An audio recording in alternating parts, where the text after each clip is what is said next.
Welcome, foolish mortals, to another episode of the HitchHiking Host Show. I am your host, your ghost host, West Truth, and I'm here with another trending topic show where we're going to talk about what went down in the Disney parks this week. Well, you guys know the drill. Let's get to it.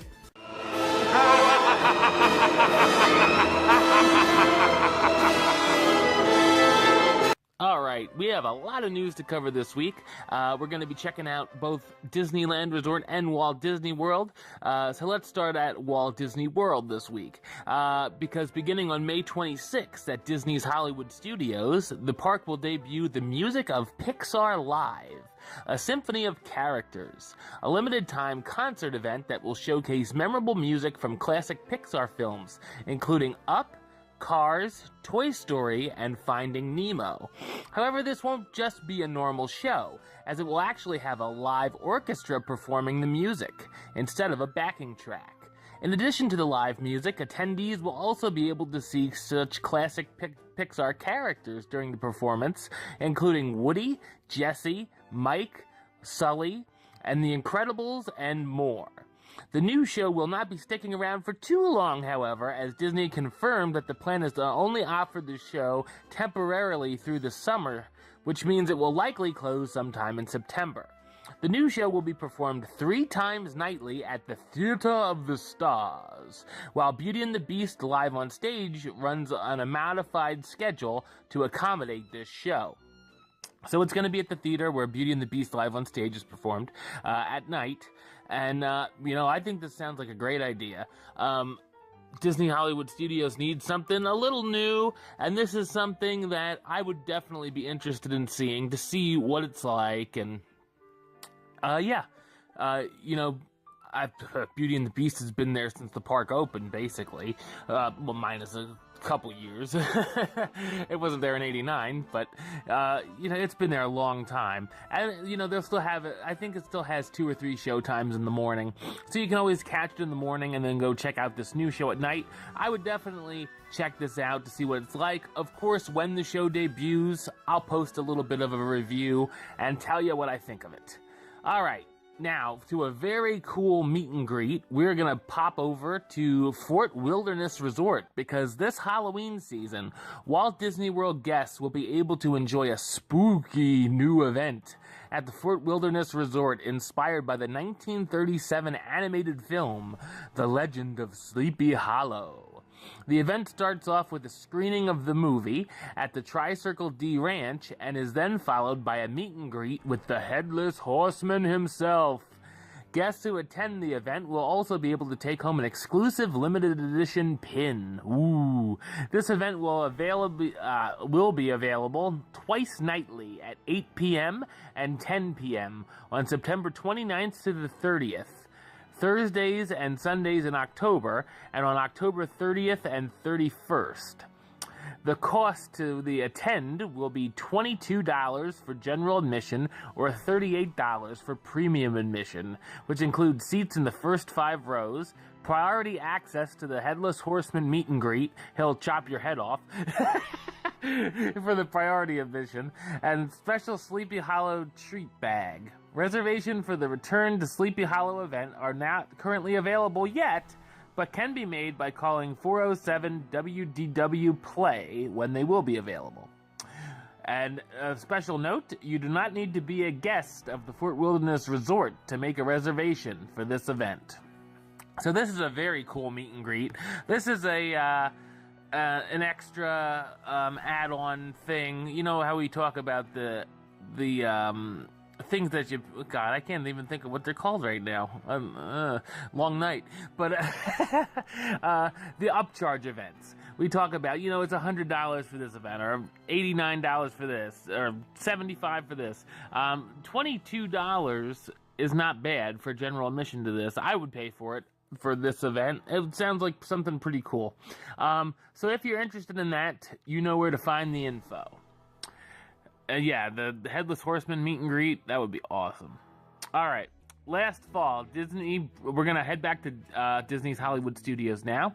where last fall Disney brought Moana from the film of the same name to One Man's Dream for a limited time for meet and greets. However, Moana will be moving out sometime next month. Moana will be moving.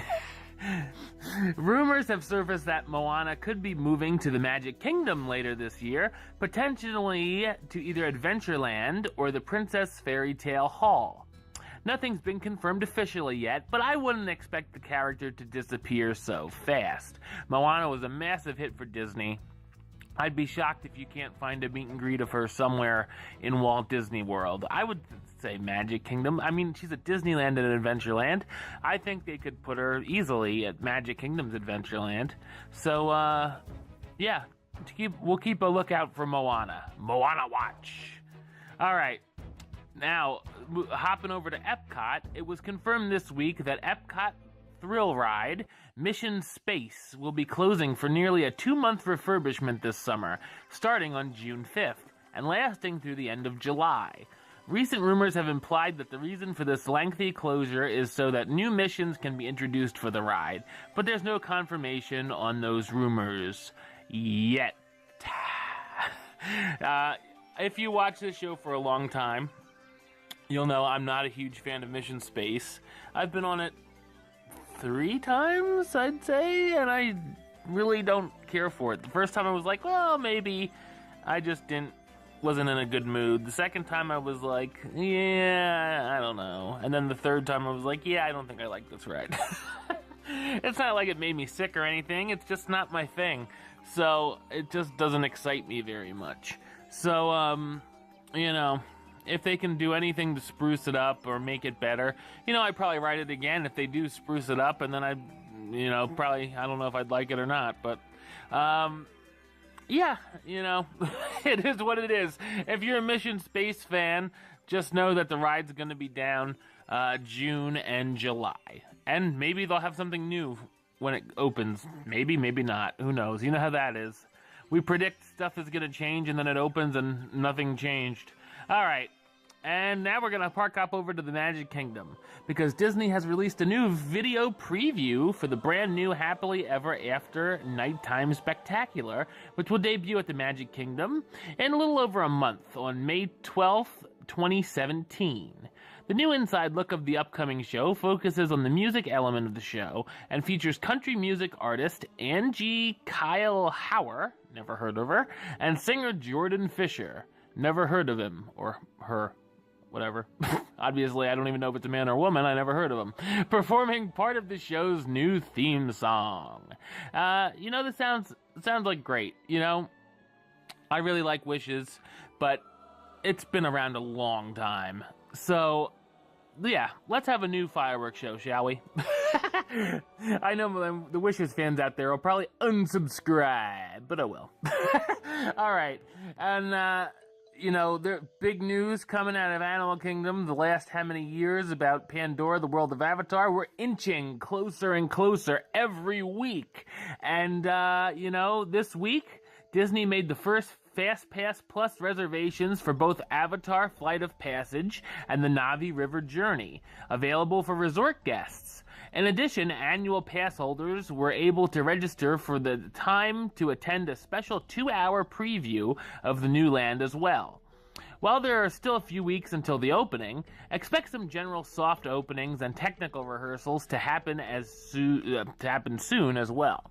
So yeah, Avatar Land's coming soon. Pandora. Can't wait to see what these rides are like. Definitely sounds like some cool stuff going on at Pandora. So, of course, we'll keep you updated as things happen with that. If there's some soft openings and there's some pictures taken of the ride and whatnot. Yeah. All right.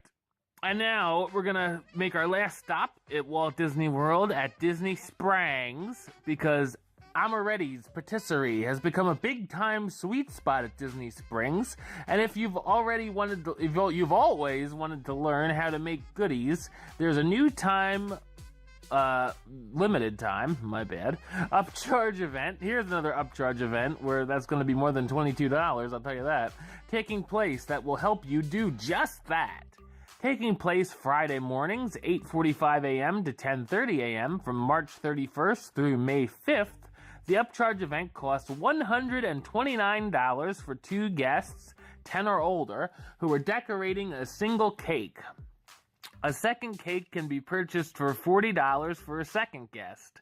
During the 90-minute experience, guests will be able to gather in Amorette's show kitchen before the shop officially opens for the day and learn how to pour ganache, and coat Mickey's sculpted ears, tails, a belt, and buttons with edible paint as they create one of Amorette's signature dome cakes.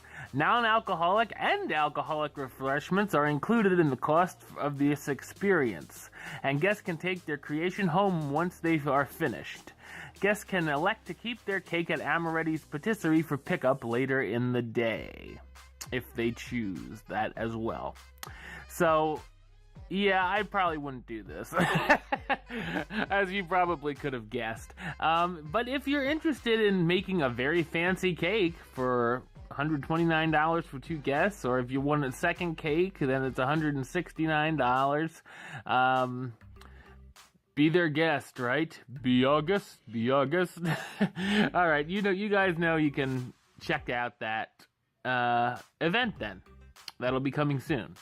All right, now we're gonna move over to Disneyland because this past week I uploaded another Hitchhiking Host Show 101 all about the Fantasyland Autopia and Junior Autopia, what it was known as before. Well, some Autopia news hit Disneyland this week because the Asimo humanoid robot from Honda had been wowing technology enthusiasts since the year 2000, and from 2005 to 2015, he was featured as an attraction in Disneyland's Innoventions building before the show was removed to make way for the already retired now superhero headquarters.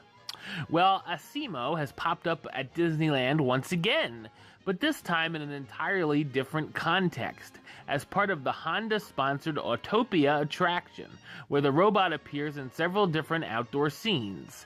Catch Asimo as part of Disneyland's Autopia for the foreseeable future. And they also added another character known as Bird, which is supposedly Autopia's first character for that ride. That's what Disney says, at least, so I guess you don't count those little cars in the pre-show. But, yeah, definitely check out these new outdoor scenes. It makes the ride a little more exciting, in my opinion. Anyway, let's keep it on the Disneyland Resort Trail. Disney has announced that starting on May 26th, the Disney Junior Dance Party will debut at Disney's California Adventure theme park. The show will be a live experience featuring all the high-energy characters from Doc McStuffins, Sophia the First, Mickey and the Roadster Racers, and the Lion Guard. Music from those shows will be included as well. Disney Junior Dance Party will replace the Disney Junior Live on Stage puppet show, which has been running since 2003. There are currently no plans for the Disney Junior Dance Party to run at Disney's Hollywood Studios, so fans will have to visit California if you want to see the show. Worth going to book a trip for that? Probably not. But anyway, if you are a fan and you're in California and you're in the parks, if you're a fan of Disney Junior, or your kids are a fan, then definitely check out the new show in May. And speaking of Disney's California Adventure, right down from that Disney Junior Live on Stage, for years now, Frozen fans have been lining up to meet Anna and Elsa and Olaf in character meets and greets at Disney theme parks on both coasts. However, Kristoff hasn't been able to make regular appearances. But that has all changed, because at Disney's California Adventure, this week, Kristoff joined Olaf for the usual meet and greet with guests inside the Disney Animation Building in the park's Hollywoodland area. Kristoff will be meeting and posing and greeting for photos with guests alongside Olaf for the foreseeable future at Disney's California Adventure. So if you have ever wanted to meet Kristoff and you've never had the experience, you now can. Over at the Animation Building at Disney's California Adventure. Check it out. Alright, well, that's the show. I'll be back with another episode next week where we'll see what happened in the Disney parks, as well as another Hitchhiking Host Show 101 where we'll talk about the history of a certain attraction. But until then, don't forget to subscribe right here on YouTube. YouTube.com/HitchHiking. You can like the show on Facebook, Facebook.com/HitchHiking. Follow on the Twitter at HitchHiking. And if you want to listen to the show, or you are listening to the show, you can do so over on Podbean. It's hitchhiking.podbean.com. Or search on iTunes or Stitcher under West Troop or the Hitchhiking Host Show. Until next time, don't forget to hurry back for the next episode. See ya.